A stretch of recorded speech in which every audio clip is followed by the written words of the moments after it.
have democracy. It is incumbent on any regime in power to let parties operate in the manner that is contemplated in the Constitution.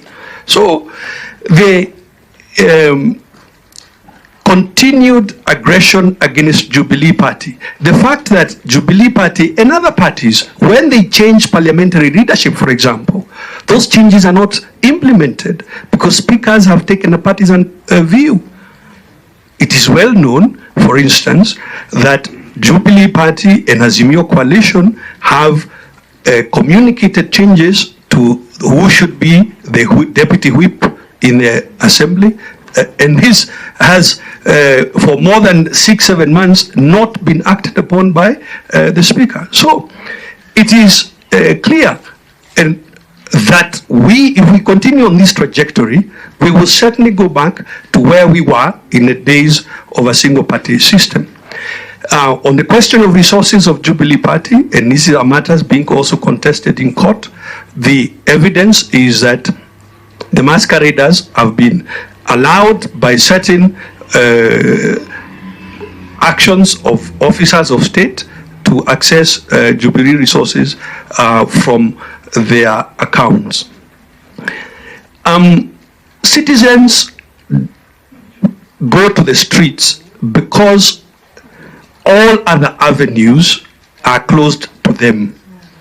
It's not the citizens' wish that they wake up every day and they go to maandamano. So if you ask the question that how does maandamano help manage the economy, you are obviously asking the wrong question. Citizens, Article 1 of the Constitution gives sovereignty to the citizens. The Commission before us said citizens donate powers to those they elect. So if those we elect are not paying fidelity to the Constitution, that is why citizens go to the streets. Regimes that become dictatorial, when citizens complain, they say that that is political instability. But I also want to remind regimes, not just in Kenya, but throughout the continent of Africa, you have seen that citizens do in fact get regimes out of power. Governor, less than a minute. On the G2G program, it did not address any of the issues of the cost of living. It actually added costs. Which costs? Interest rates on or interest paid on the LCs. It added, as the honorable member observed, the exchange rate loss, and those are the things that were transmitted to the citizen this September. The reason petrol and or fuel prices in general went up is because of the effect of the G2G. It is not because of international crude prices, and we have demonstrated so to the committee. Chair, there was a question that was put to me by Honorable the Majority Leader Opiyo Ndai. The question of the embezzlement of the resources of Jubilee. We must all understand that the motivating factor that has caused rebellion in Jubilee was not for the proper management of the party, but for the purposes of grabbing the resources that belongs to Jubilee. As we speak, that is happening. The spillage of the political party funds and the properties of Jubilee is happening under the watch and under the auspices and guidance and supervision of the registrar of political party. Letters have been written because the High Court gave conservatory orders dictating that the current office is the one that is going to exist until the case is heard and determined. Even with that order, impunity has dictated to those offices that orders should not be respected, that the rebellious group in Jubilee should manage the resources. I am informed as we speak about 90 million Kenyan shilling cannot be traced, cannot be accounted, no transparency. It was never sanctioned by the party.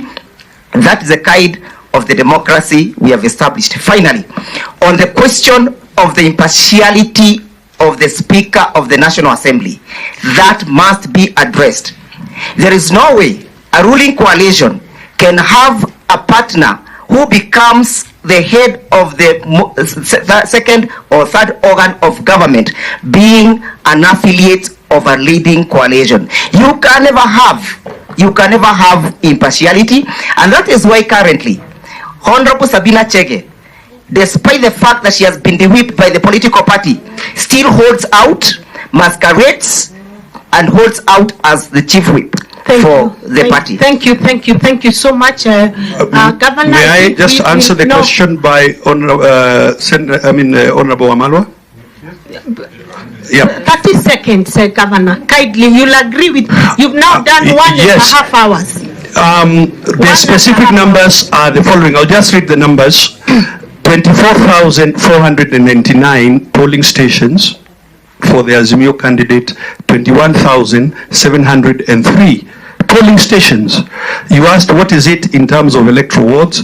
803 electoral wards, 648 for the KK candidate. In terms of constituencies, and remember here when we count constituencies, we count diaspora. So it should add up to 291. 160 versus 131. Thank you, Yeah, Governor. I think we'll end it there. Thank you very much, Azimio, for coming and making a good presentation. The whistleblowers. I just really wish to Governor Derito, I just really wish you were the finance minister of the past regime, because the debt we are in will not the current regime. They would not be. We will not be struggling paying debts had things been done well. That's a fact. Today ni siku ya kusema ukweli. I wish you were the one. We also did not come here to co-opt him.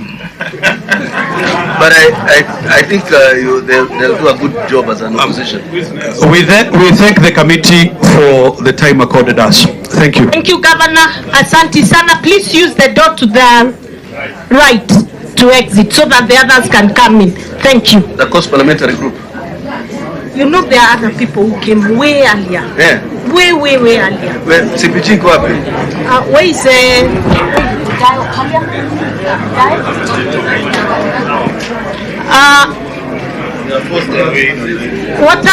what team is coming in? Kindly, Secretariat. CPG.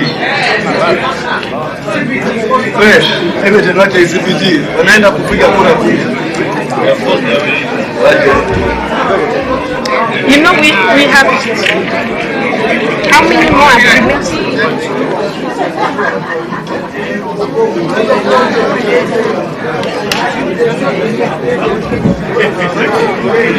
No.